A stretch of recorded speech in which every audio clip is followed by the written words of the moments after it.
Hello and welcome to episode 8 of Off the Bandstand. My name is Christian Wiggs. I'm your host. Today's episode is trumpet player Mike Sailors, who is just one absolutely ridiculous trumpet player. I mean, from his lead playing to his section playing, his improvisation, he composes, he arranges, he's an MD, leads his own groups as a band leader. I mean, you name it, Mike does it. He's the consummate jazz musician, and it's a real plus for us to have him here, even though he's splitting his time pre-COVID between New York and Austin. It's a huge plus to have him here in our scene and teaching over at the University of Texas at Austin as well. So we talk about his time whenever he was first here getting his doctorate at UT, and then moving up to New York where it started just playing, you know, like maybe 10 gigs in a year, and then getting in with the right people, making the right moves, and ending up by the end of his time there in New York full-time, you know, playing 3 to 4 nights a week, you know, on Broadway, and jobbing around town, and touring with the Hot Sardines, and being connected and performing a lot with those postmodern jukebox folks, and just really kind of showing what it is like and what it should be like for successful contractor jazz musicians. So anyways, we also talk about the importance of having arrangements and keeping things fresh whenever we've played these tunes so many different times. And we just talk about a lot of funny gig stories. Actually, he gave us 3, not 1, not 2, but 3, and they keep getting better each time. So make sure to watch till the end so you can hear those. I think it might be the most cringeworthy wedding scenario that I've ever heard, and it might be my new favorite Gig from Hell story. So anyways, check that out at the end. One thing that I did want to plug, and we're actually going to have on in a future episode, is a piano player in town, Colin Shook, who is the curator of Monk's Jazz Club, and that's been around for a while. It's been around for several years now, at least 3, I think maybe 4 years, just as a traveling pop-up jazz club that is specifically a listening room. I mean, it's a jazz club by jazz musicians for jazz musicians and enthusiasts. So if you really want one of those like kind of pure listening experiences where it's really all about the music and not so much about, you know, just having a conversation with friends, really just appreciating what's going on stage, Colin has created that environment perfectly. And he has actually been super busy throughout COVID. I mean, he signed a lease on a place and has, you know, an official spot where it's not just a pop-up right now, it's a brick and mortar. And, you know, he's been having all of these live streams that have kept us sane because we're still able to listen to all of the most killing people in town and appreciate them, and also, you know, donate to them in their, whether it's by donation or like a suggested, you know, cover charge or whatever, but all of them are free of charge, and they have been partnered with Austin Jazz Society and Project Safety Net, which is really taking care of the jazz musicians here in town. So Mike Sailors just did his quintet or sextet last Friday, and we have a clip of that right now for you. Check it out.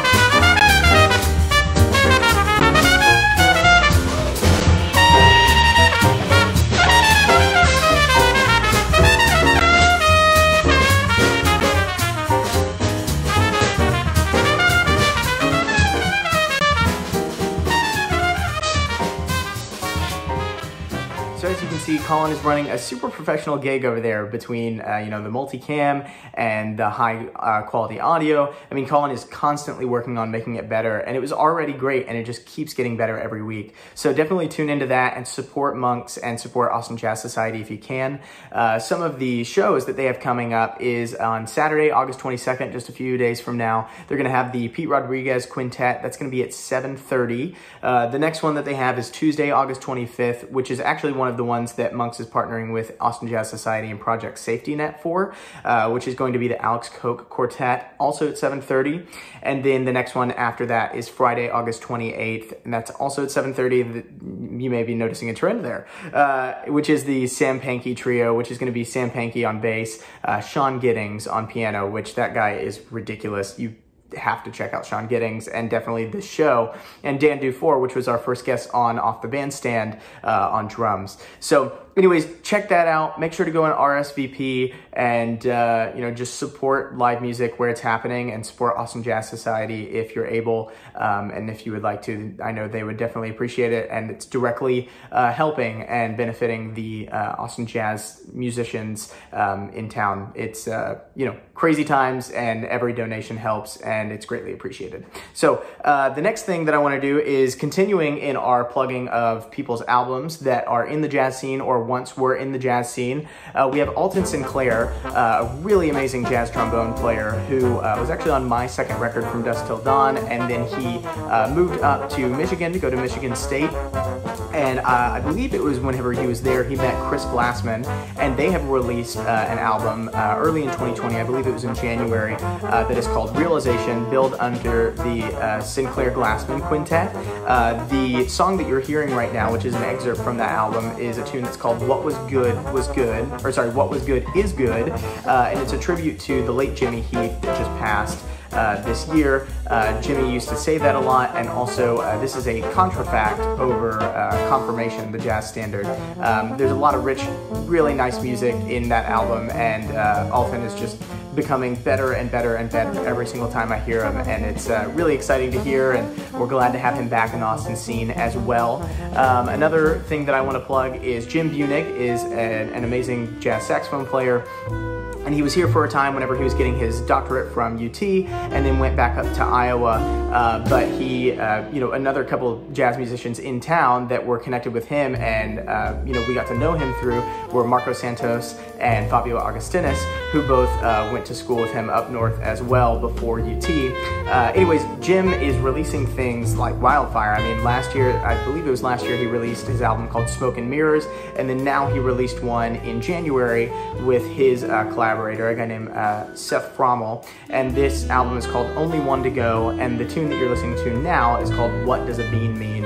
I've been diving into that this past week, and it's been really great to listen to, and I know you're going to enjoy it as well. There's just such a wealth of great jazz music that's coming out of kind of our younger generation, and it just makes me feel, and I hope makes the whole jazz scene feel like the music is in good hands, and one of the ways that we can continue to ensure that it is in good hands is by supporting the stuff that's really great and lifting those guys up. So definitely go support them if you can. I've put the links to each one of them below over the course of this video, so go and visit those websites, and if you can, buy their music. If not, at the very least, just give it a listen, and have some enjoyment for you for your afternoon or evening.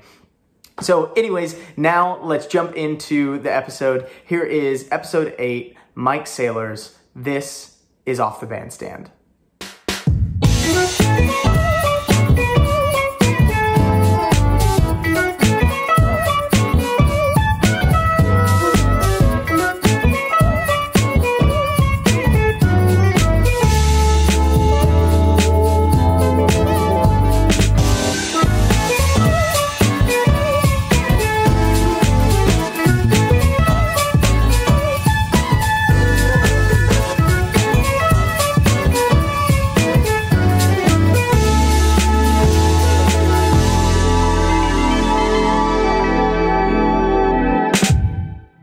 Yeah, can you hear me?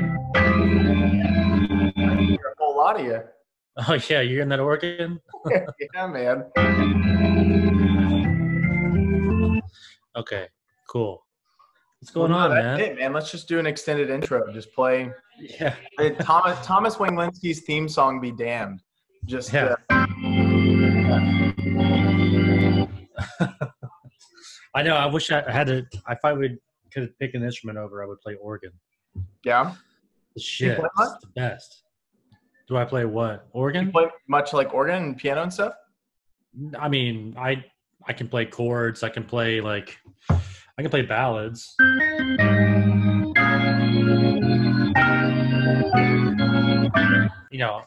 I can't play with a band. I don't have enough dexterity. And enough to get by. Yeah. Yeah. I remember someone telling me, I think it was Keith Winking over at Texas State, my freshman year. He was told this story of somebody getting into I guess it was like Lincoln Center Band or something. It doesn't really matter which band, just a top band, where they came in and the new piano player came in and anyone in the band could go over and sit down at piano and just be like super, super killing, because it's just like becomes like an imperative skill that you have to at least be somewhat, Yeah. you know. I mean, So, I think everybody I think at some point you have to have enough skills to play, like, I mean, just to improvise, you have to have knowledge of the piano. Like, I don't think there's anybody who's good that can't sit down and play like at least a couple songs. Like, yeah. I really like playing monk ballads, so I know a bunch of these. Like, yeah, this one. Oh, I just muted myself. So I can, I know enough to get around on ballads and stuff. But like, to your point, I think that, I mean, once you get to a certain level, like, of doing this for long enough, like, you are forced to learn it. Like, Yeah. if you don't know how to play at least like harmony on the piano, like knowing how harmony moves, it like is a real fundamental like disadvantage to your improvising, and particularly composing. I learned it from composing, sitting at the piano and just being able to like understand how harmony works.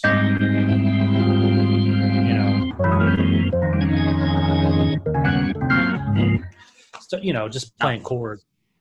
Yeah, I remember before, like, whenever I didn't really understand like how chords move and stuff like that, just like as a younger, whenever I was like getting out of high school, early into college, I would try to like write choral stuff, because that was like I mean, I was a trumpet player, like in high school primarily, but then didn't pursue that full time. You were a trumpet player?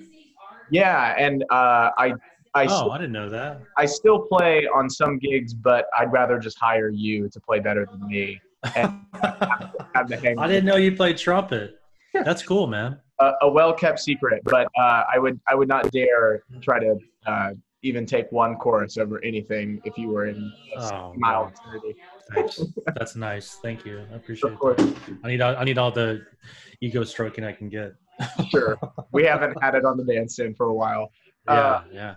But yeah, I would just like listen to how, like, what my ear was, which, I mean, there's definitely something to be said about like letting your ear guide you and just trying to figure out what's going on there. But that's more of like a beginner type thing. And then you have to move into the side of like, okay, well, like, what am I actually doing? And why does it sound good? And were these all flukes, or like what was happening? So yeah, man, we wasted no time. We just like immediately dove into getting in there. Yeah. Getting all heady about shit. Man, how are you? It's been I'm good since I've seen you. I'm good, man. I'm cool. Just I'm playing a lot of golf. Like, that's like my thing other than music, is like playing golf. So I'm playing golf like 4 times a week. So that's good. My golf game's getting really good. Yeah. But I'm cool, man. I'm good.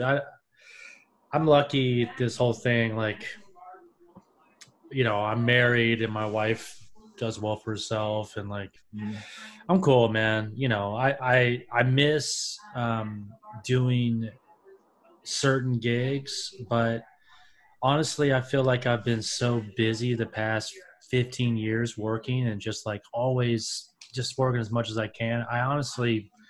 I'm cool, man. I feel okay. Like, I'm keeping my chops up. I play every day, but it's been like this 13 or 14 weeks, I just really have been kind of like chilling, not really.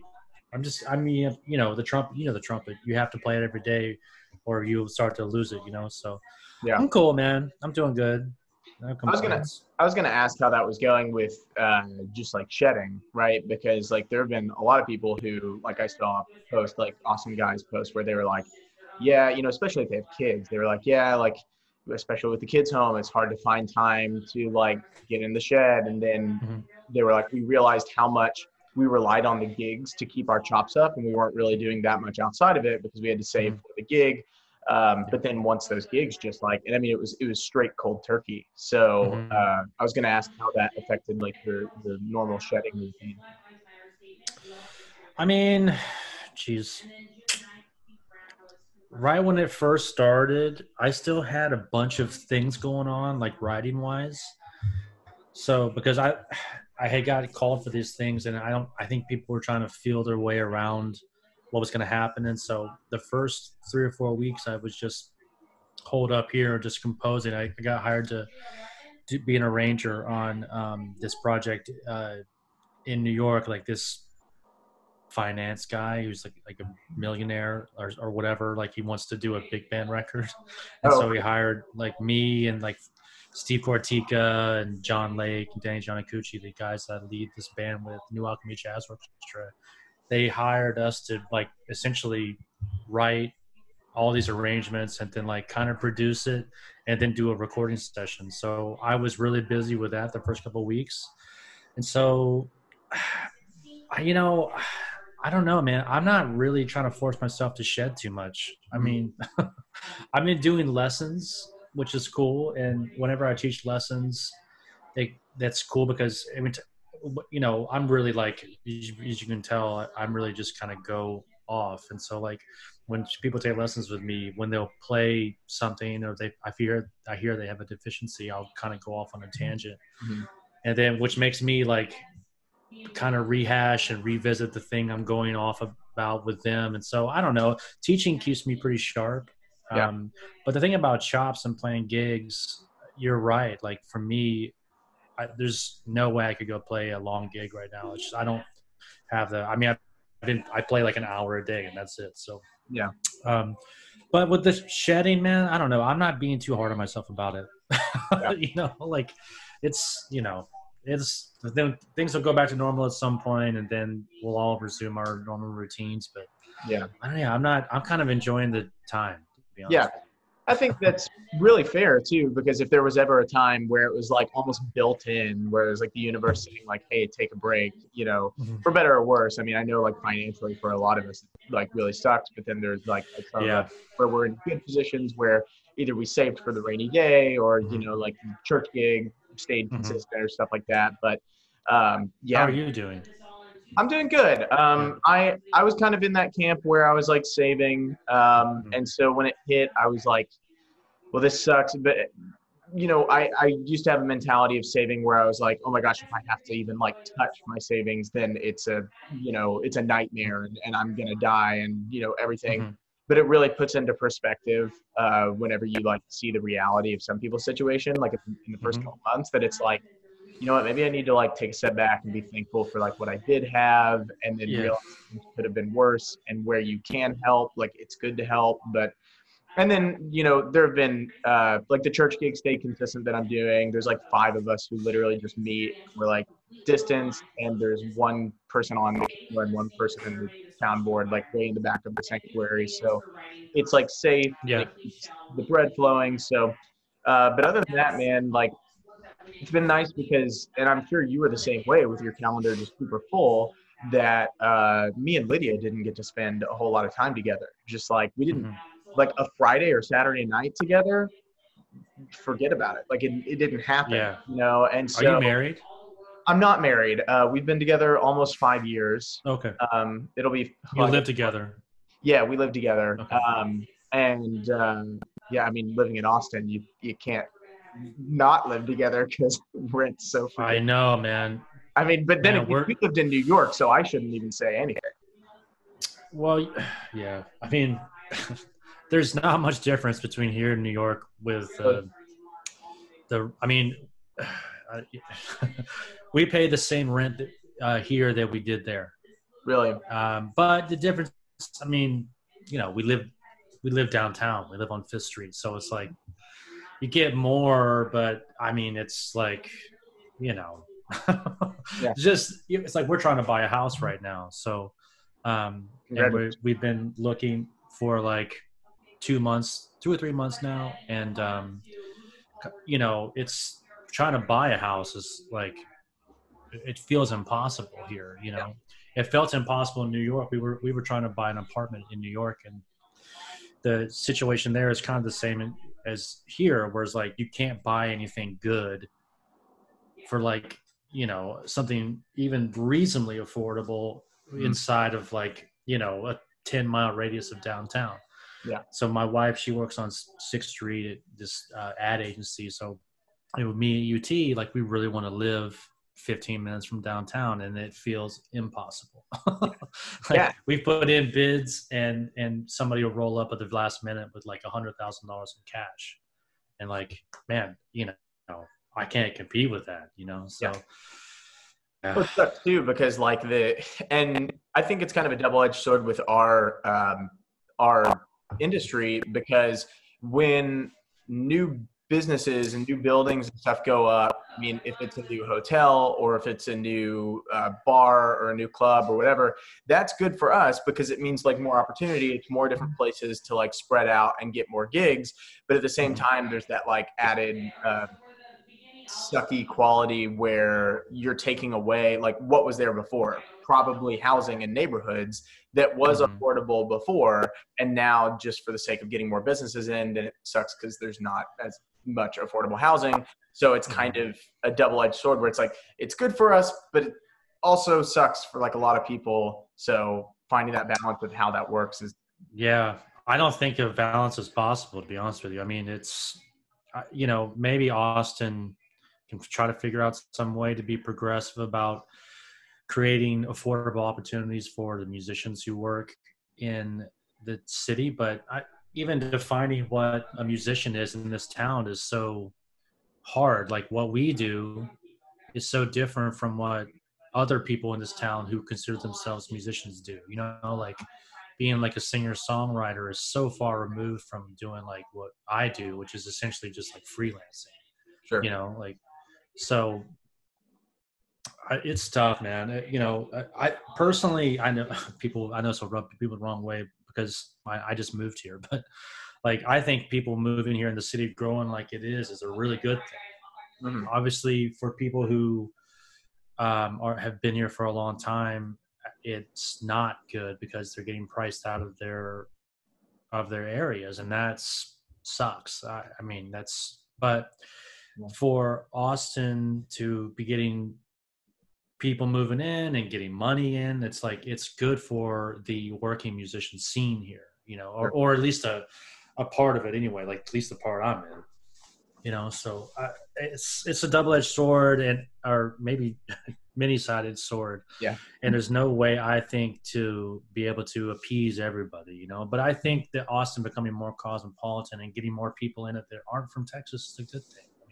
Yeah, it's a good thing. That's what made New York really great. And now New York is on the other side of it. At least before the pandemic, it was like so many people with money coming in, where you couldn't live, an hour away from, downtown. Yeah. So like New York or Austin's not anywhere near that. Yeah. When you were in New York, were you like in like Manhattan proper, or were you in like Jersey or Brooklyn, or? So I moved there with my wife. We weren't married at the time, but we moved as boyfriend and girlfriend, and we lived essentially 4 years in Manhattan and 4 years in Brooklyn. Okay. So, but we moved like 7 times, and that was 8 years. I mean, it was like it sucked. We lived at 100 and we lived at 172nd and St. Nicholas up in Manhattan, and then 184th and Audubon, and then 108th and Central Park West, like right on the park, which was great. And then 154th and Broadway, and then we moved to Williamsburg, Brooklyn, and we were there for 3 years, and then we were in Bed-Stuy, Brooklyn, which is like you've heard these places, but the Bed-Stuy place was like we finally got a great deal after being there for so long, and then we left. I got this UT thing, and we left. But that was like we finally got was like the entire bottom floor of a brownstone with a backyard and a front yard and like a really good neighborhood. Whoa. And then we left. So. Yeah, I know, it was awesome. So yeah, we lived, but I never lived in Jersey or anything like that. We just Manhattan and Brooklyn. Yeah, man. So tell me, because we've played on several gigs together, and we've like and we all know the same people, and we've gotten to know each other like through that. But I don't really know like the fullness of the story of like where you came up, and then like when you were here in Austin, because I know you were here in Austin before, and then you went to New York for some stuff, and I don't know the fullness of like what you were doing there, and then like obviously came back and are doing this thing where, you know, before the pandemic, it was kind of like half and half, back and forth, whatever it was. Man, where'd you come up? Like, what were you doing in the early days? I was born in Charleston, South Carolina, and my family moved to North Carolina like a month before Hurricane Hugo. I don't know, how old are you? You're probably not old enough to remember 24. this, but so there was a hurricane in South Carolina that like decimated South Carolina in 1989. Okay. And my family moved to North Carolina to sort of like rebuild essentially. And so I grew up in North Carolina, and I went to school at a really small liberal arts school called University of North Carolina at Greensboro. Okay. And I was essentially like a jazz and classical major. And then I took a year off, and I worked on cruise ships and a couple other things around North Carolina. North Carolina has like a pretty decent jazz scene, like some good musicians and some good infrastructure of like, I played in a band called the North Carolina Jazz Repertoire Orchestra, which is like a, you know, kind of like a small, way less paying Lincoln Center Jazz Orchestra, where they have a concert season and they do like programmed type stuff. Cool. And then from there, I went to Michigan State and studied with Rodney Whitaker, the great jazz bass player, and Derek Gardner, great jazz trumpet player, played with Harry Connick Jr. and Diego Rivera. Like a couple of people have went to Michigan State from Texas here, I believe. Alton Sinclair did that. Yeah. And then after I got done with school, I was living in Michigan like during the recession, essentially like 2009. And I had a friend in Austin who was a trumpet player, or is a trumpet player, who was like telling me how much money he was making in Austin.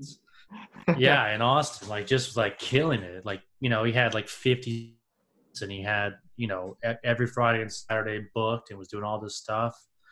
And so I was like, man, I'm going to move there. So I already decided I was going to move because I'd always wanted to move to New York, but I didn't have, let me know if my internet's going in and out. No, you're good. I mean, like every once in a while it clips off a word, but okay. It's not. Let me turn my internet off here. I'm just saying. I'd always wanted to be in New York, but I just didn't have the chops or the talent. I injured my chops in my 20s, and so I had to take a year off, and I had to completely relearn how to play. So in my 20s, I was like essentially, I really wanted to be a musician, but I didn't know if it was going to work out because I just didn't physically. I didn't know if I was going to be able to do it.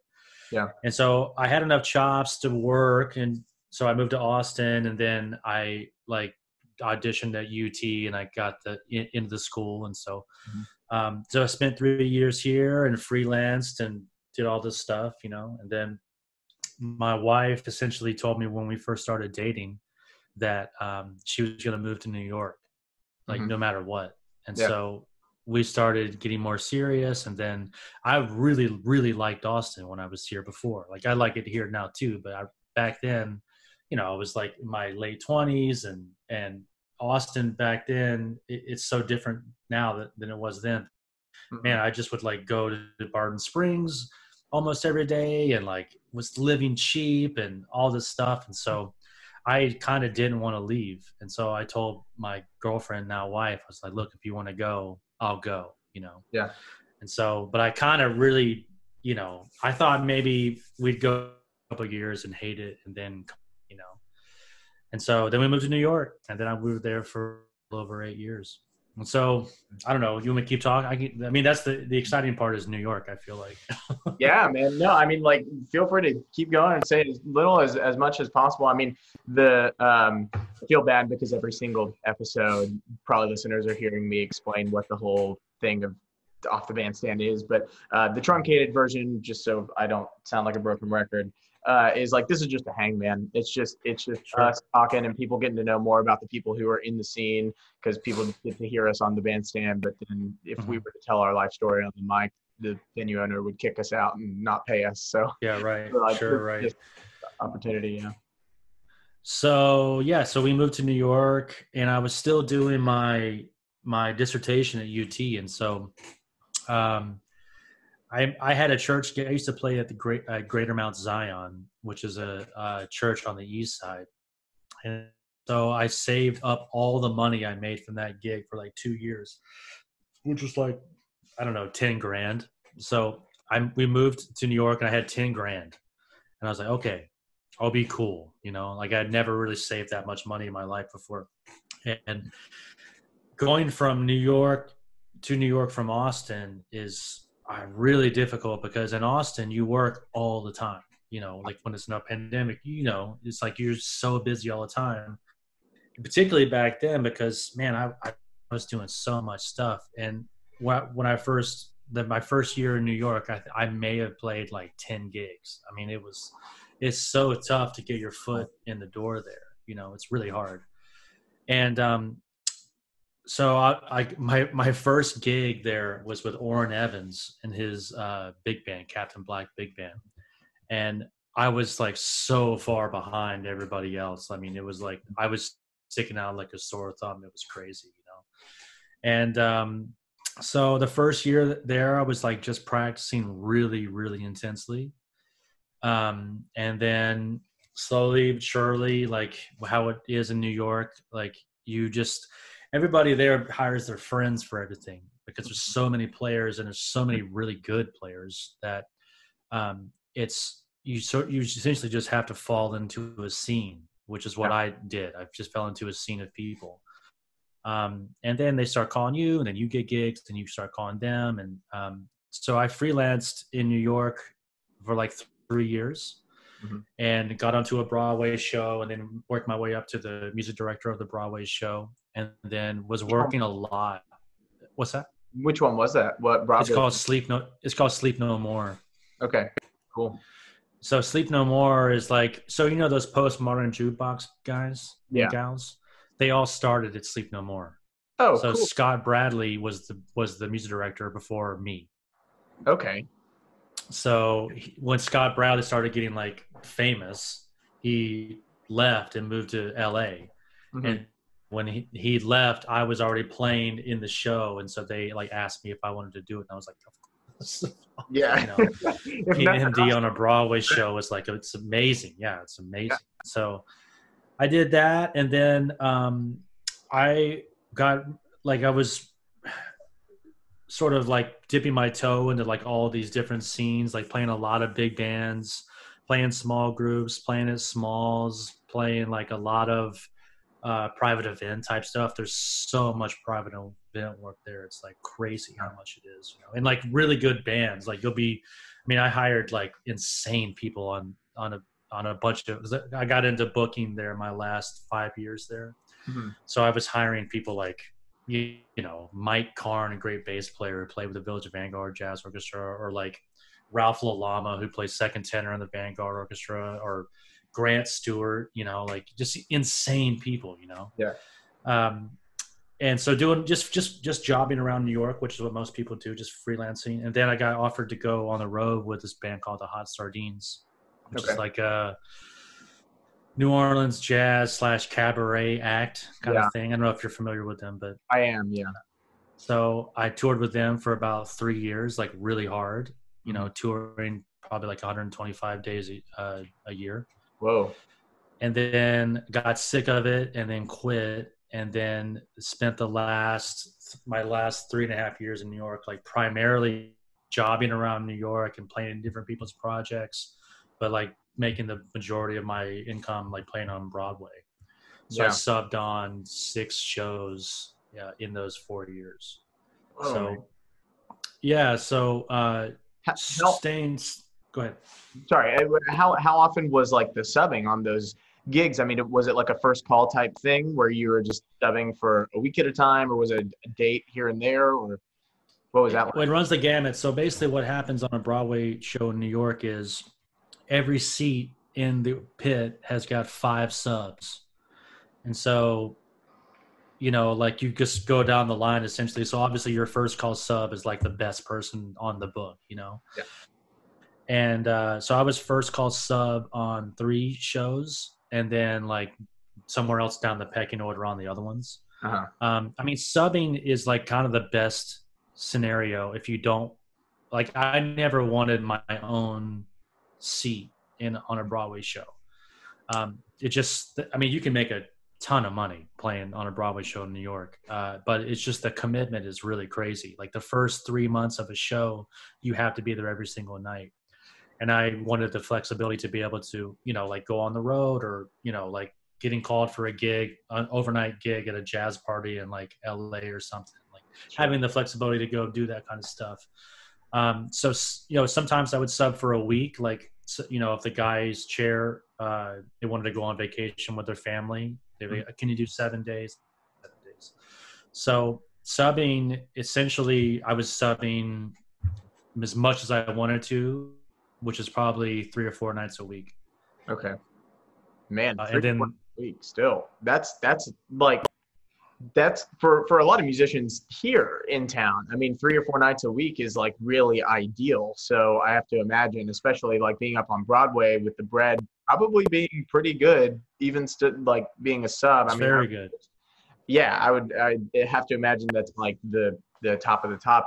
Did you have to, because I know like, and this is just my ignorance not knowing, but I know with certain people on stage, you have to be like equity members and such. Do you have to be a part of any sort of thing to be playing on Broadway? Well, you have to be in the union. Yeah. Union, right. Sorry. Yeah. Like I'm in it's local 802. So I'm still in the union because there's certain benefits of being in it, you know? So basically how it works on Broadway is the base pay is $250. Okay. And then you get paid more for the doubles, and you get paid more for certain things. Like if you're on stage, you get paid more. Mm-hmm. So one show I was playing on, this show, Be More Chill, it paid like $400 a show because there was 3 doubles and you were on stage. So the book was a very stylized book. And I was one of maybe like 5 people in town that could play it, because it was trumpet, flugabone, which is like a marching trombone. Yeah. E flat soprano recorder, and theremin. Oh, whoa, man. I don't know if you know what the theremin is, but theremin is like electronic instrument. Yeah. Yeah. So yeah, man. So it was like, so that book paid crazy, you know, like, I mean, unbelievable. So yeah. And, you know, when you're playing on Broadway, you get access to the local 802 healthcare, and which is really good. And if you're in that scene long enough, you get vested, so you get a pension, access to the pension and all that stuff. So, but, you know, one of the reasons why we ended up coming back to Austin was because I had been doing all that stuff for a while, and was it's really hard to get in that scene, like really hard. And it got to a point where my career, I was not doing as much creative stuff, and I was doing a lot of just like commercial type stuff like that. Yeah. Solely because of the financial aspect of it. You know, like, you just can make a lot of money playing on Broadway. So, but I just felt like, man, I don't think this is my path. It just doesn't feel that way, you know? So right before I left, I got asked if I wanted to have my own seat on a show, and I turned it down. So yeah, to come back. So do you mind if I ask what that show was right before you left? I can't say, only because I don't want to hurt somebody's feelings if they hear this. I don't think they would see this, but it doesn't matter now because the show's not even on. Like, all those shows are gonna close, you know. But yeah, it was I had a relationship with one of the contractors. It's very, very difficult to get in with these contractors because everybody's trying to meet these contractors. Yeah, sure. And so I got in with somebody, and then I got offered a second trumpet spot. And so, so yeah, man. So Broadway is an interesting thing. It's very stressful. That's the other part of it. Like, the stress of those gigs is like very intense. Yeah. And so, yeah, I have to imagine that it's like, kind of like one of those things where in the LA scene, whenever you're like recording, film scores and stuff like that, like if you like flub a take, or like even worse, if you flub 2 takes, it's like, get out. There's like people lined up probably like to come in and just like take your chair. So I have to imagine it's probably the same way with Broadway. it's a lot of it is the producers of the show, like, because the producers of the show, they're not musicians, right? They're just like the money people. Yeah. And they hear the show like thousands of times. If the show's been on for a year or something, they hear it thousands of times in the rehearsals and the 3-month option period before the show like hits Broadway. And so they hear it so much that anytime there's something different, they go, their ears perk up. Yeah. It's like, what is that? What was that? Like, Sure. we have to figure out what that is, Yeah. And playing lead trumpet in these pit orchestras, you're playing the top note all the time. And so, the MDs will be cool. The MDs are generally the people who are playing piano. And so they're like giving all the head nods and whatnot. And so like, they're cool. They understand like how in your head you can be about playing lead trumpet, because man, playing trumpet, like once you get into your head about, okay, I got to hit this high F on a beat 4 here, and like, you better not fuck it up. Like, then the first thing you do is you mess it up, Yeah. And so, but the producers, they don't care. And so like, there's a show report after every show. And like, you don't want to be in the show report. Like, the trumpet player missed this note. Somebody talk to him, So it's just like, the standards are very high. And particularly if you're subbing, because they don't care about your interpretation of the book. They want it to sound exactly like the person you're subbing for. Yeah.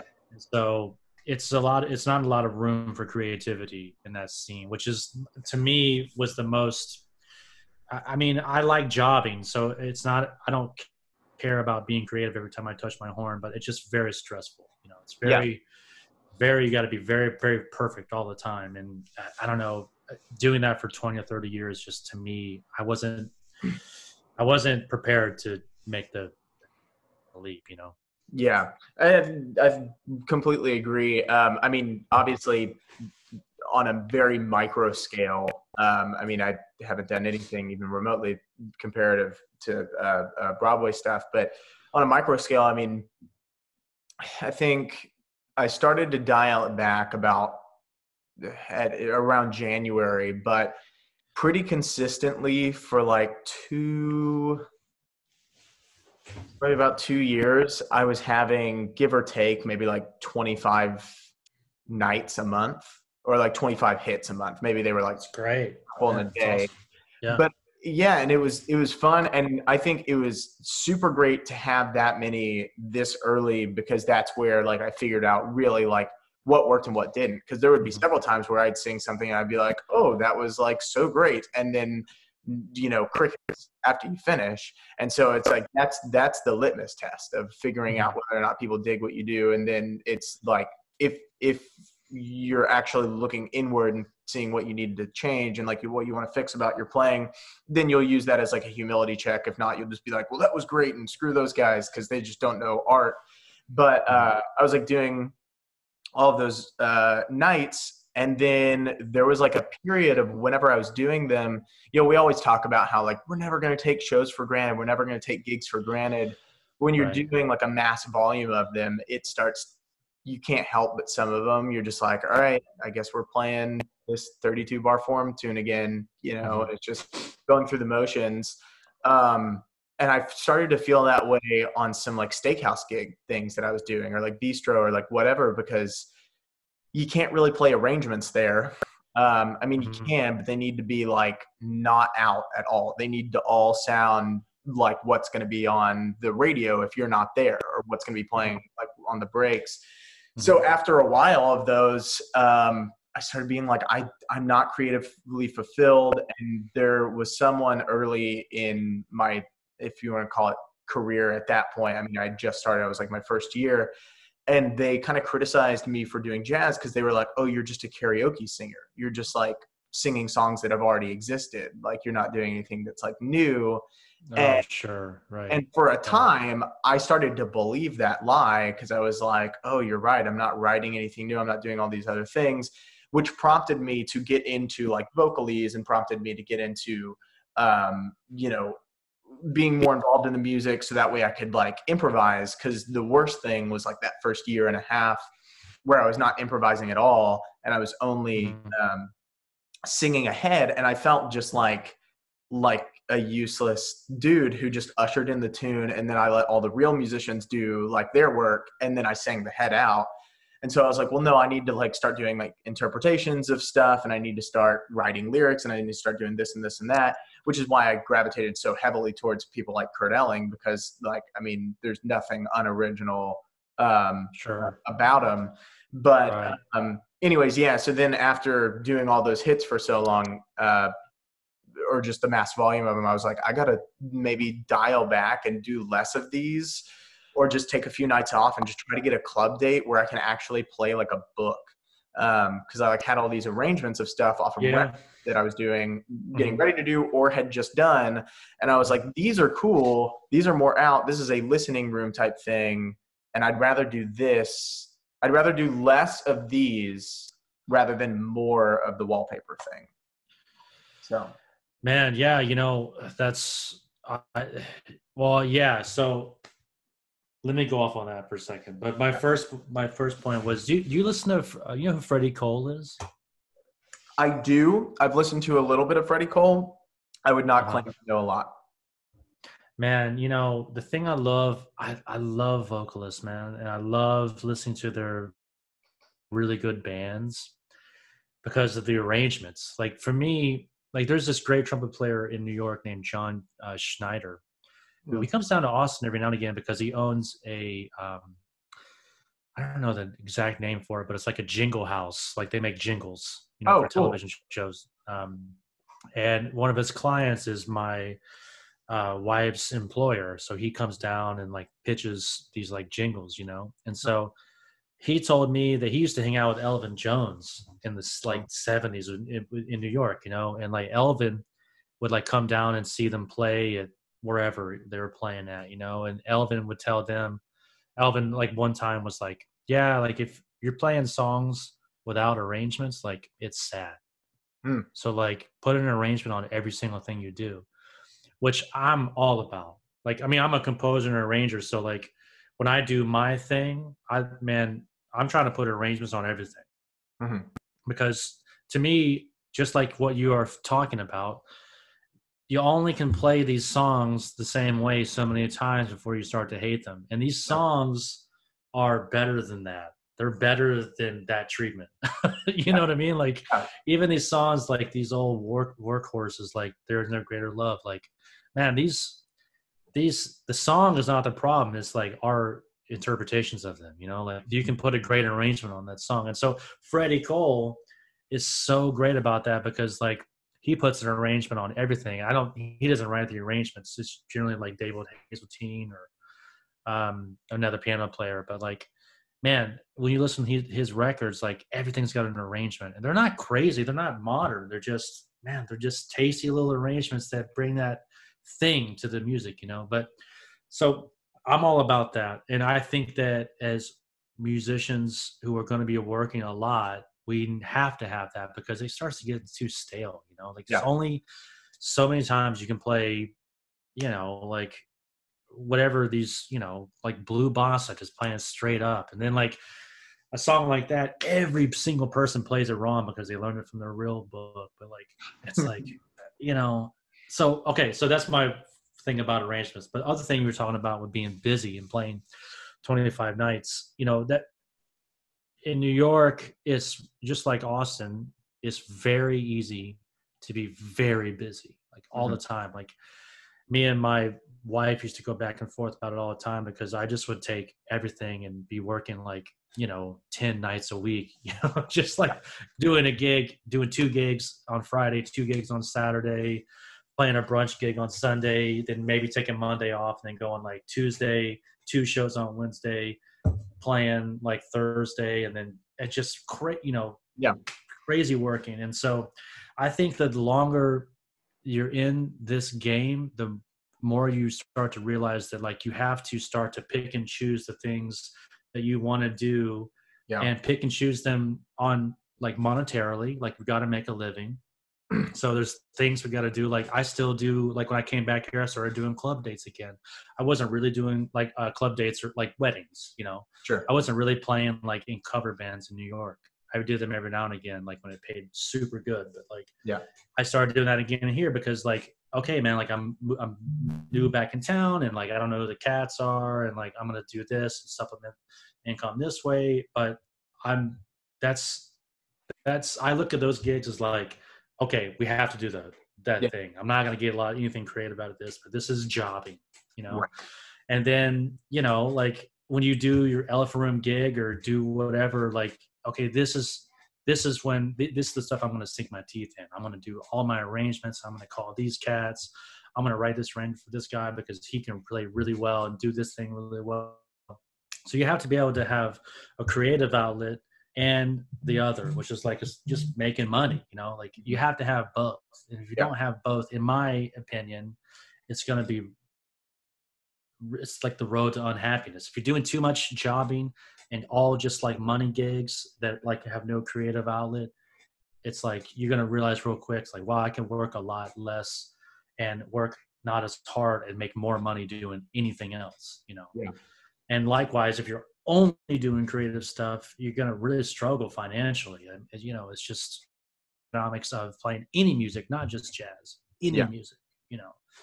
So, you know, it's there. Like you can do it. And Austin is a great place you can do it. You can have money gigs and you can be creative. Like one of maybe 10 cities in the country, you can do that. But you have to put the puzzle together for yourself. That's the hard part, because if you just work all the time, you're gonna get burned out. Like you just so happened with me in New York. I just got burned out, man. Like you can work every single night and make a lot of money, but it's like if I had it over again, I would be more selective with the things I did. That was like my one sort of regret. Like I worked all the time, and you just get burned out, you know.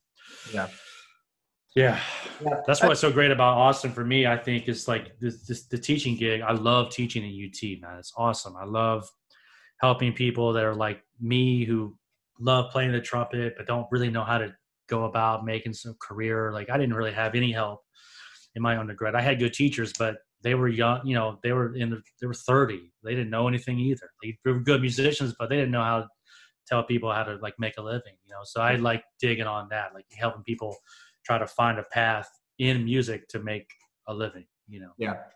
It's a cliche too, that like people say like, oh, like I learned so much from my students, but it's like, until you start teaching, you don't realize how true it is too, because it's like, I don't know if you can definitely learn from your students in like finding out what their like tendencies are, like, and like what are common among people, because then it's almost like looking in a mirror of where you were at whenever you were their age, or like other things that you need to work on yourself. But then like talking through and teaching those things to those students, almost like forces you to, because like as a teacher, you have to have this like sink or swim mentality where it's like, I either know what I'm talking about or they're going to call bullshit on me and I'm going to look like a fool. So, there's that feeling of like, okay, well, I need to dive in. And then you start thinking about things, hopefully in a way where you like already had them in here, but you hadn't like applied them as well. I can't tell you how many times I've taught a lesson in the day and then gone to the gig that night and thought directly about that thing. And I was like, whoa, that's exactly what I needed to be doing. And this is like so much easier. Or this is like so much more killing because I did this. I know that like sounds very like vague and like a general thing without using a specific example. But no, it doesn't. No, I know exactly what you're talking about. I mean, I really dislike teaching private lessons, but unless it's like people who are serious about music.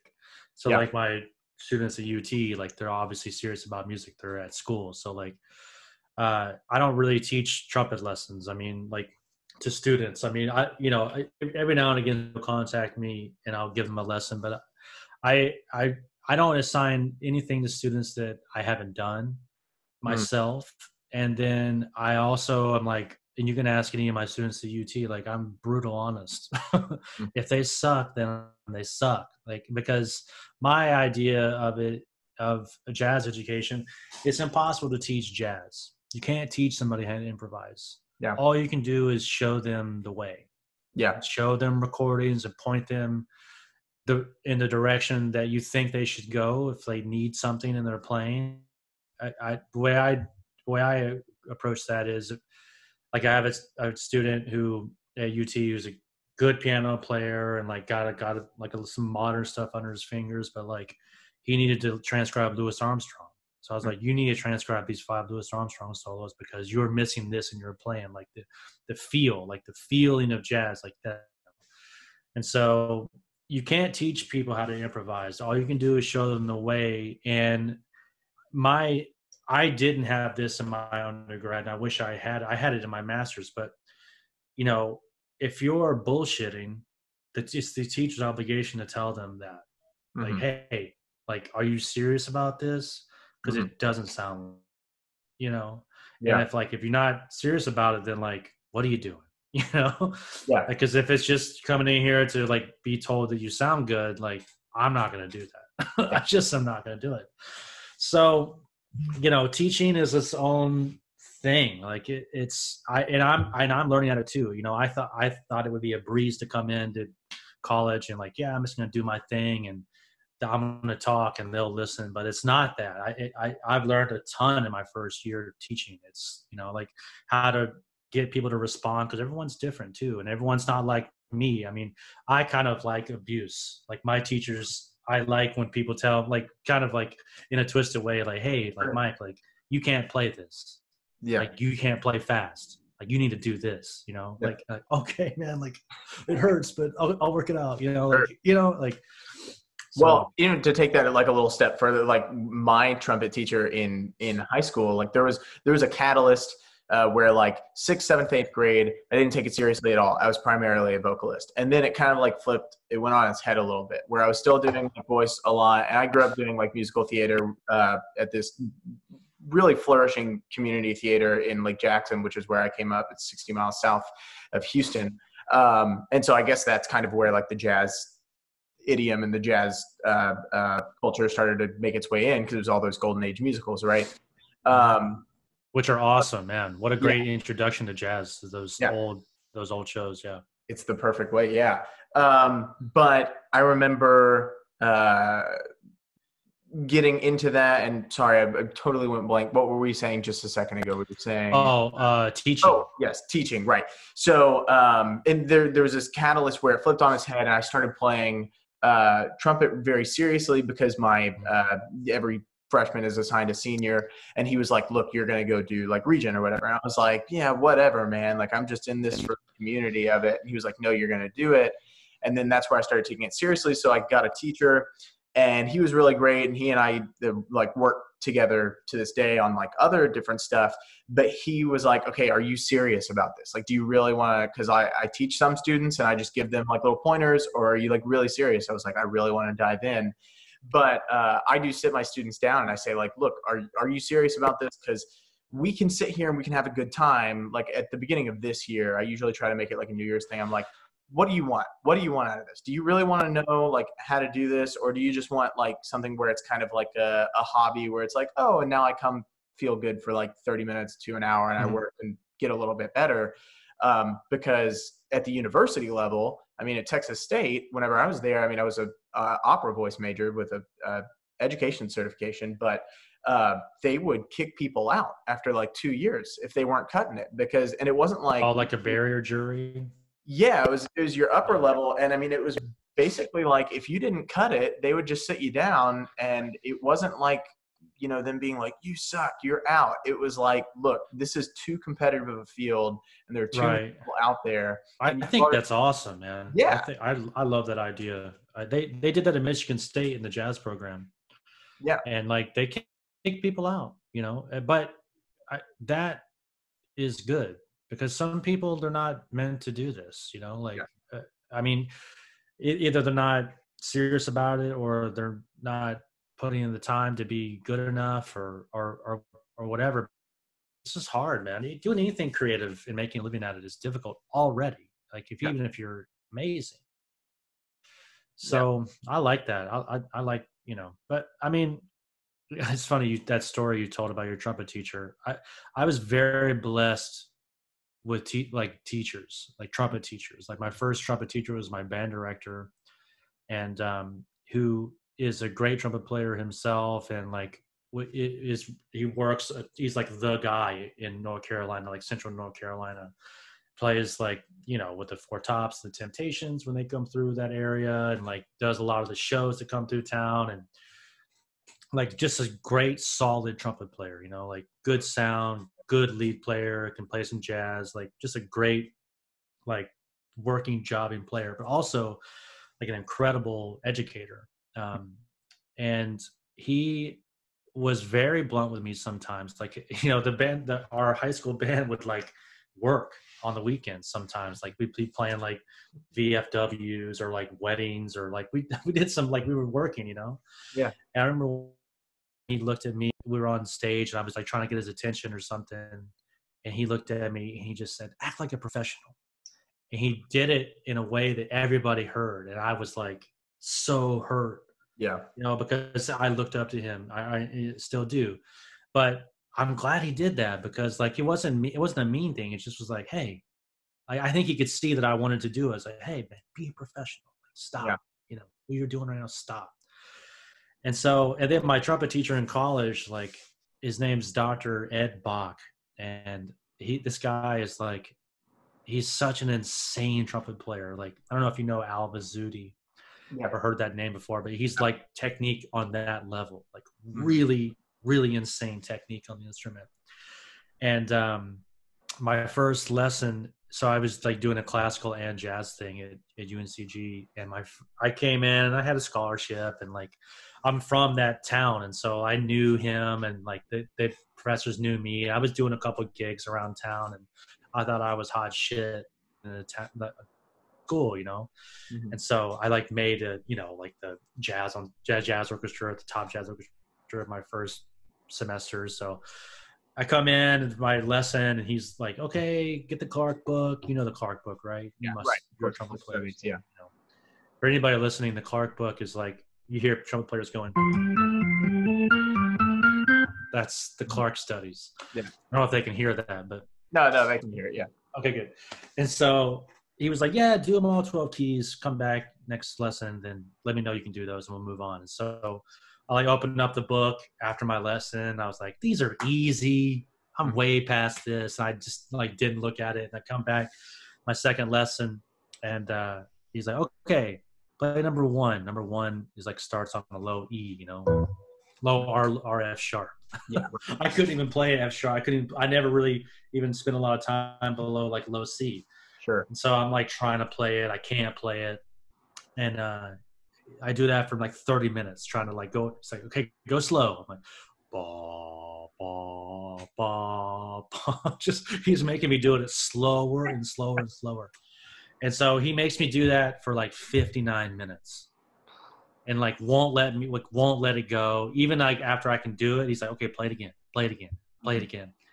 And he gets like, right, I'm like packing up, and he gets right in my face, and he goes, he whispers, he goes, if you ever come into a lesson playing that shitty again, I will kick you out of this fucking school. and I was like, I was in tears. I left in tears. Yeah. Because I looked up to him, and I wanted to impress him, and like he just was like, and he wouldn't mind me telling the story because he's like, we're very close now, but like I think he could see that I wanted to do it, and like he just was like, and he was like this with everybody. It wasn't just me, but he was like, just let me know. Like when I was not up to snuff, he would let me know. Like this, like what you're doing is not it. Yeah. you need to change course, Yeah. So I was very, very lucky from very early on to have teachers who demanded a level of excellence from me, which I don't think most people get. Yeah. And in lots of different fields of study, but I had somebody who was people who held me accountable, Mhm.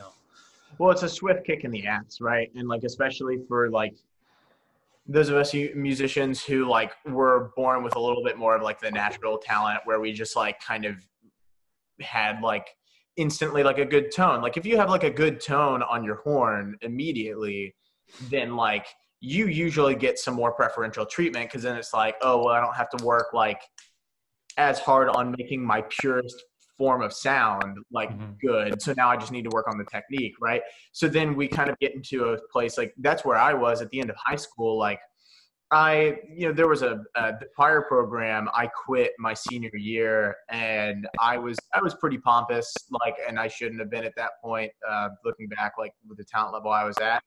But I still stand by this. The director was like, "Why are you quitting? Why are you quitting?" And I was like, "Well, because I'm taking private lessons, and I got a lot of shit for this from students too." But I was like, the level of what you're teaching in this program would be a detriment to my musical health and my musical like progression. And it was true, but I definitely shouldn't have said that as like some snot-nosed, like fucking, 17, 18-year-old.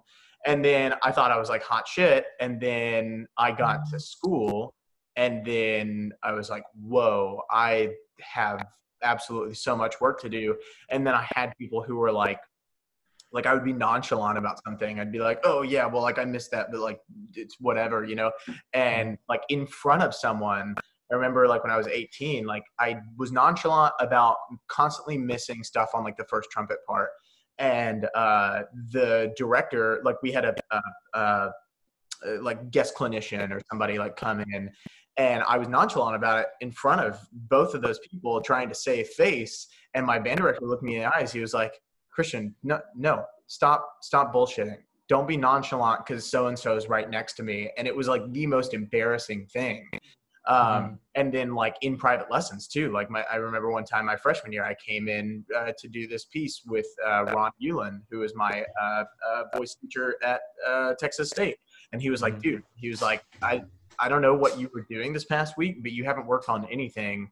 And he's like, I'm not here to like coddle you. He's like, I'm not going to be an asshole, but I'm not here to coddle you either. Because Ron has performed in every major opera house in Europe. He constantly gets called to like fly out for like weekends. Yeah, that name sounds familiar. Like I feel like I've heard it before. Yeah, he's super famous in the opera world. And I mean, he would fly out, get into a town on a Thursday night, do a 3-hour staging of an opera Friday morning to afternoon, and then put on the production Friday, Saturday, Sunday, and then fly back, and then come and teach on Monday. With opera, I guess there's that little bit of staging, but it's a little bit more world's your oyster. But and I think that's what like a lot of students need. I mean, you don't want to be all bad cop on them, because then it might weed them out like unnecessarily. But at the same time, you can't just like coddle them. Like I had a student once who was auditioning for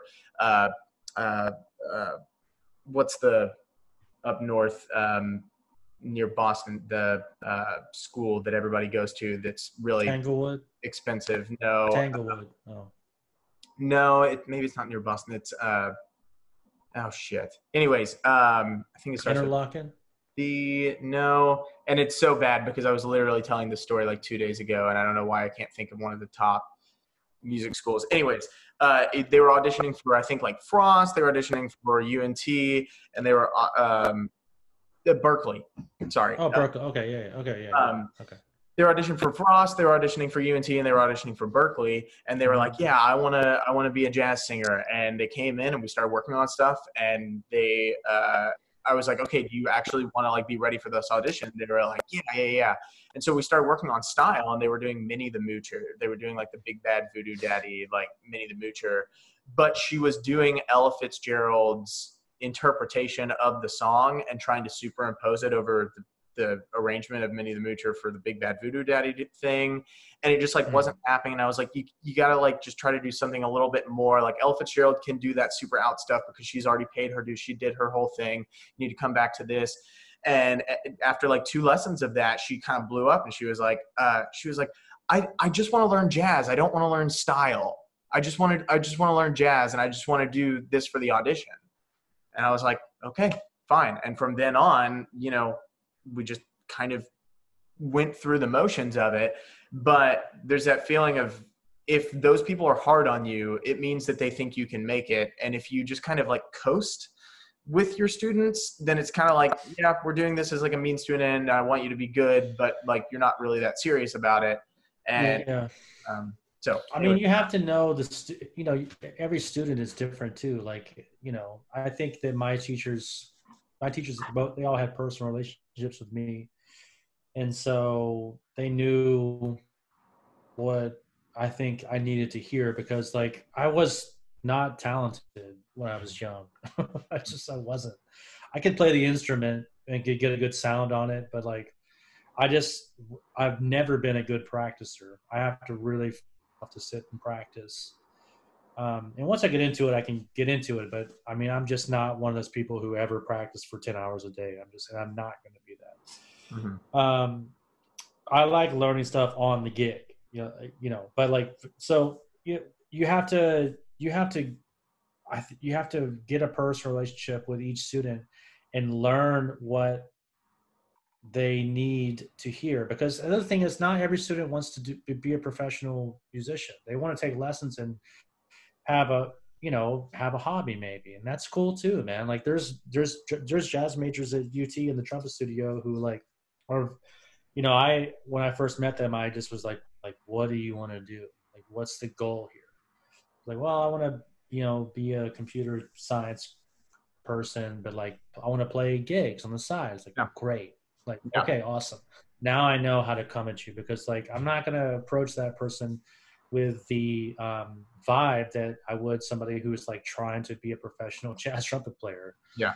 Because that's a different thing, you know, like, so, you know, you have to take each student for who they are and for where they're at and where they're going. And yeah, you learn every time every time I teach a lesson, I learn something, you know, like about how to deal with people. But it's important, you know, like if I didn't have the teachers that I had, I would not be where I'm at today. And I would not have done the things that I've done.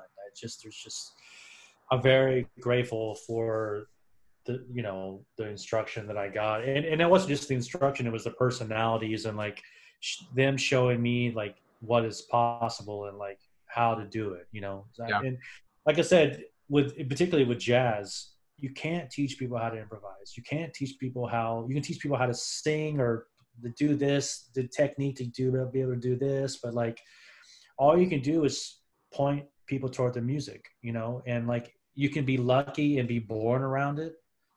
Or born in a family where it's like you have a musician in your family. Like to me, like I'm so jealous of like what Nicholas Payton, like what his childhood must have been like, to have been grown up in the culture he grew up in and with the music that was around him, and like his father was an incredible player. Like, I mean, there's no, of course, Nicholas Payton is the genius that he is, because like, man, that guy has been in this shit his entire life. Like, I wish I could have been that fortunate. But so like, for me, like even in my own personal practice, like I spend most of my practice is just listening.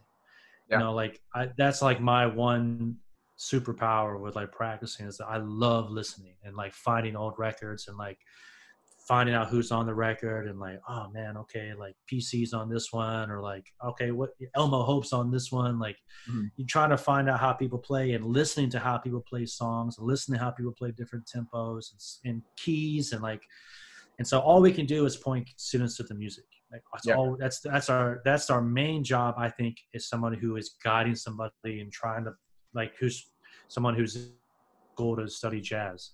Yeah.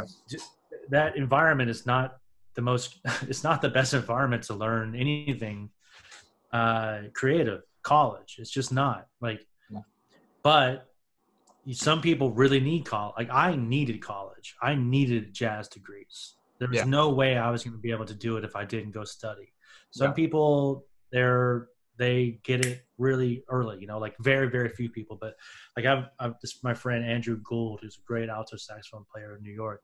He grew up right outside of New York, going to hear the Vanguard Jazz Orchestra all the time.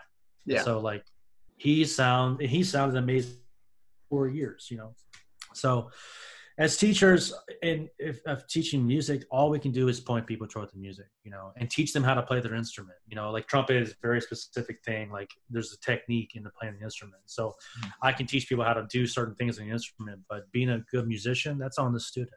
And our job is to show them the music and lead them to the water. Yeah, be experts about the music. Like if you're going to be a jazz teacher, you got to be an expert about the music and like, how to prescribe somebody something to get something in their playing, like with my student who like needed Louis Armstrong, like, okay, man, like you need this, or, okay, you need to check out Freddie, but like you can't really play fast or you can't play tempos or your time is weird. Like, you know what I mean? Yeah, absolutely, man. Man, this is so good. We got to have you back on. I want to be conscious of your time too, because you're going to check out a house in a bit. Let me check. We're good. My wife will come get me when it's time to go. So don't worry about it. We can keep going. Well, so one thing that I always ask at the end of all of this is like we have, and I'm sure you probably have lots more than we do, but we all have like crazy stories of shit gone wrong at gigs, just gigs from hell, crazy funny stories. It has ranged so far from a tornado almost came through a gig and blew everything over, and then they had to keep playing even after that. Was that Daniel's photo? Yeah. Forrest photo? Yeah, that was the first one. Sparky Thomason said that he was on a gig and was chatting with his friend, and then some lady was like, such and such, this is the last time you sleep around on me. He turns around, she's got a gun. He had to pull him over the bar and got shot at. Just like crazy things happening. So, and it doesn't have to be the craziest, but what's like a memorable, like, holy shit, that happened? Gosh, I mean, so many things when I was touring with the Hot Sardines, like so many. But I think I don't know if it's crazy or not, but so when in 2015 was like a really crazy year for my career. I was on that Broadway show Sleep No More, and that show Sleep No More, it's not like a typical Broadway show. It's like you're in a jazz band, and so the show is set in 1939. You're playing like songs from the late 30s and early 40s, and so you're just in a club. There's a jazz club inside the show. The show it's immersive theater, right? So the show takes place in this 6-story building, and people are walking around, and the show is essentially loosely based on Macbeth, the story of Macbeth. Okay. And people walk around the building, and you find where people are acting out scenes, or like it's crazy, like it's really like kind of like 80s New York shit, where like you'll be walking down the hallway and everybody's wearing masks, like those eyes wide shut masks. Sure. Yeah. You'll be walking down a corridor, and like a fully nude man will just like run by you, and like they encourage you to like chase him and see where he's going, or see who he's running from. Like the musician's role in this was, we were just playing in this jazz club that was inside the show. And so I was playing like 7 nights a week at this show. Right. Mm-hmm. And, the money was really good, but I also was getting a lot better on the gig. And that year was just like I think a really crazy time in New York. It just was a ton of gigs, like just a ton of fly out gigs. I got called for this thing in Nice. It was like a wedding gig. And one of the singers from Postmodern Jukebox, her name's Christina Gaddy. She was one of the singers in the Broadway show. And she was like, I got called by this Russian oligarch who saw me on YouTube. He's like, wants to fly us out there, and like, we're just going to play like a cocktail hour set, and then like they're gonna the wedding is on the top of a mountain. They're gonna airlift the stage by helicopter on top of the mountain, and like we're gonna play on the stage, and we're just gonna play for like 25 people. And I was like, okay, sure, yeah, I can do it. It paid crazy. I mean, it paid like, gosh, I think it paid like, I don't know, it made it paid like $6,000 or something. It was like really good. And she was like, can you be the MD? And I just need I just needed to do the charts, essentially transcribe like, I don't know, 12 songs. So yeah. So I'm like, I was on tour with the Sardines at the time. So I had just gotten off the road. We did like, I don't know, like 6 weeks in the Midwest. Got off the road. I got it back. They flew us business class there, like on Delta. Like we got the business class Delta status. So I'm like sitting in there. I'm writing the charts out, for the gig. We get there and they put us up in these great accommodations. We're like right on the Ivory Coast, and we show up and like we run the tunes down. It's fine, and they're like, okay, just we're gonna set up to the cocktail hour.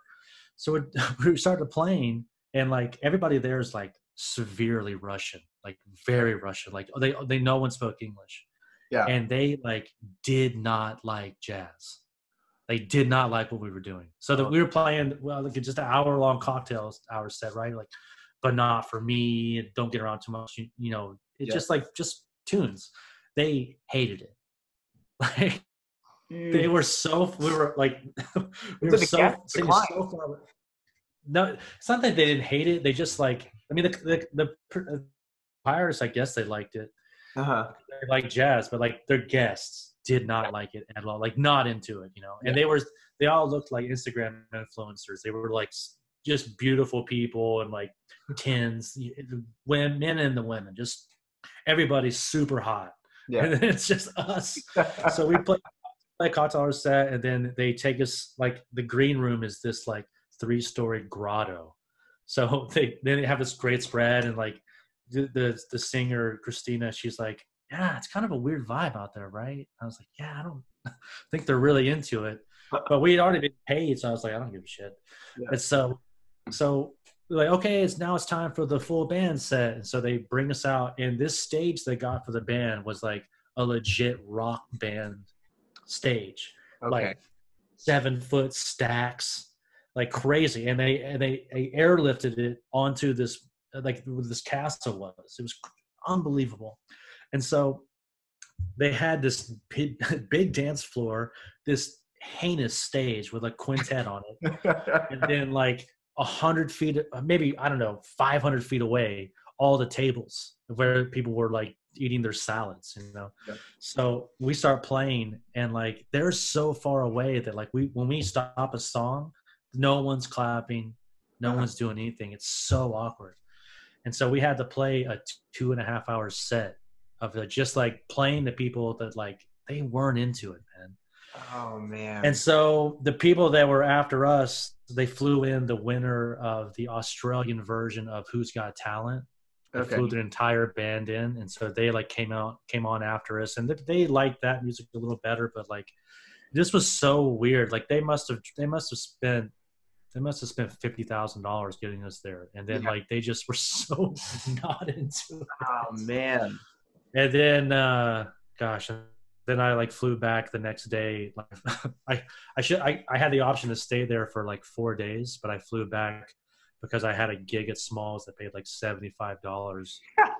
And like on the flight back, I was like, God, what am I doing right now? I could have stayed in a free hotel on the Ivory Coast. Like, so.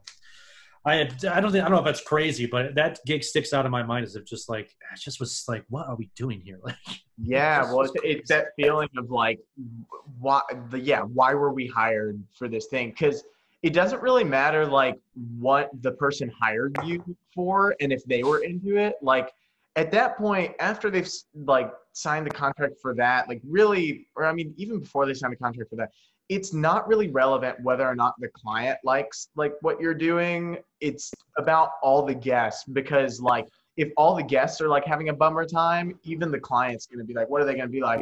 Well, screw you. We love like swing, it's like not going to happen. So they're just kind of like, Okay. Yeah, right. Let's hope that. Well, I wasn't a contractor on it, so I like when I'm just a side man, I'm just like, y'all deal with that. I'm here playing trumpet. I mean, I book a lot of gigs. I still contract a lot of gigs in New York where I was before the pandemic, and so like I know what it's like to be the contractor, and like you're dealing with the bride, you're dealing with the planner. I mean, in New York, the wedding, I played a ton of gigs with like my own band, like contract and cocktail hours, and like the planners there are absurd. Like the level of that they want from everybody is crazy. Yeah. Oh my God, it's just horrible. So when I'm the side man, I'm just like, I've got my check already. I'll handle that. Let me know how I can help you. So yeah, we had a big band gig once where they took us out to Corpus Christi, and it was a wedding gig, and we show up like several hours early to get everything done because like we're playing in the same courtyard where the chairs are set up. There's like a fountain over here. The chairs are set up facing this way. There's like a little walkway, and then there's like a little like almost like veranda, but like it looks like a veranda, but it's on the ground.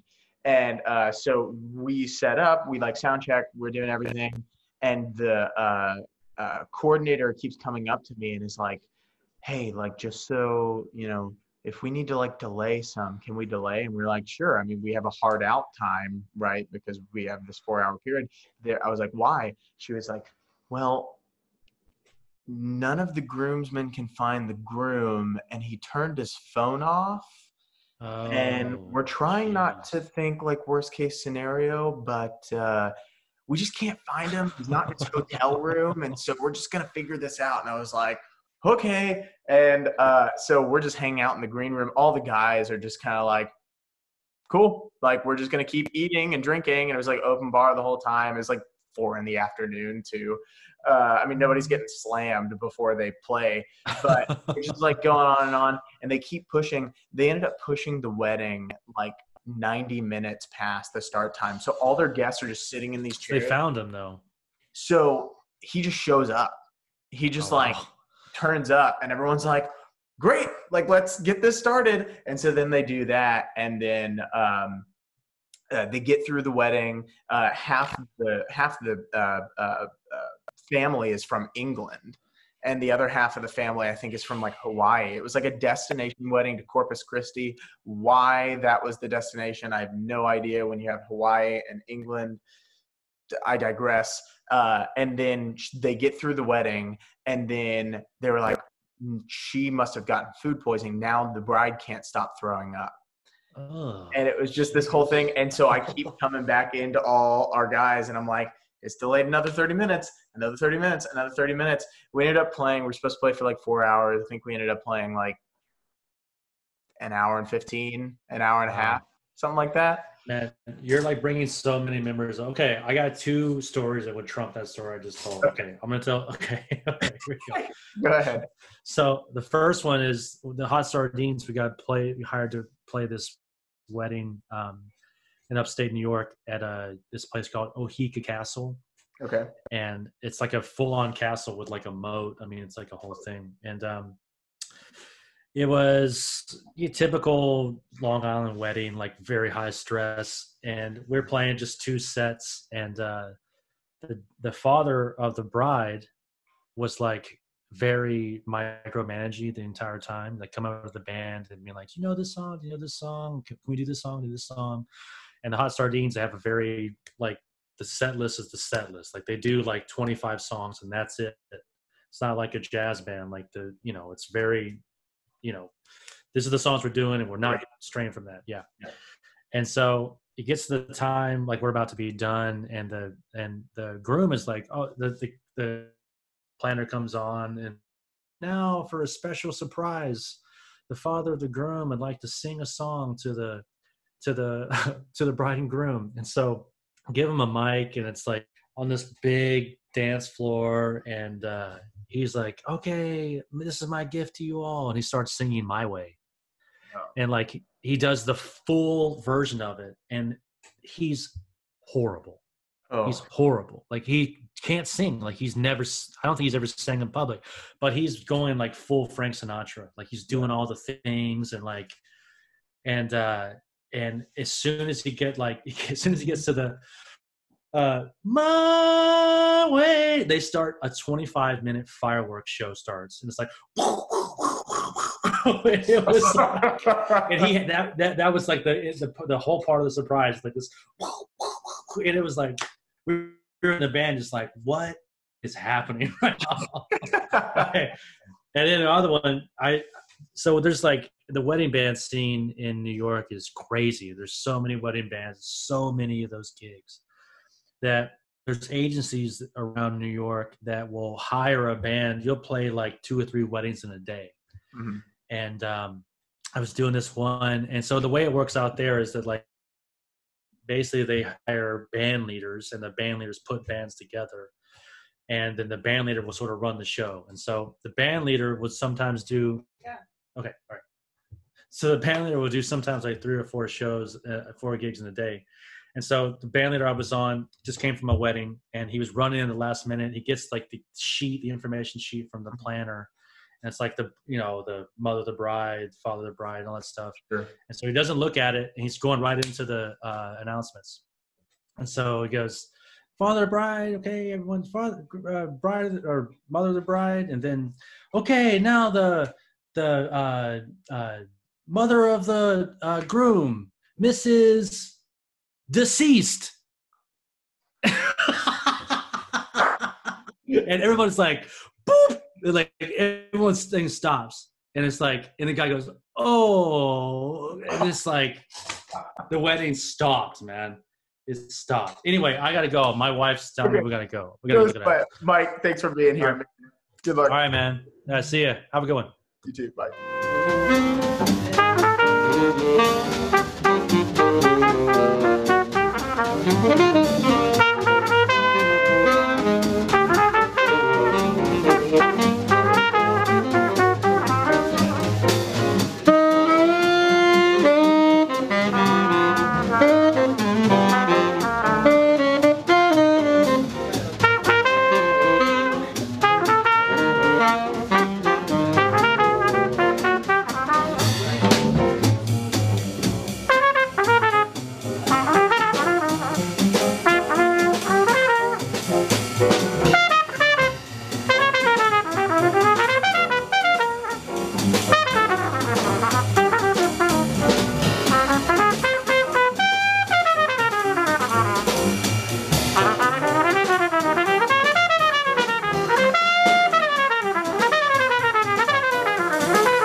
Thank you.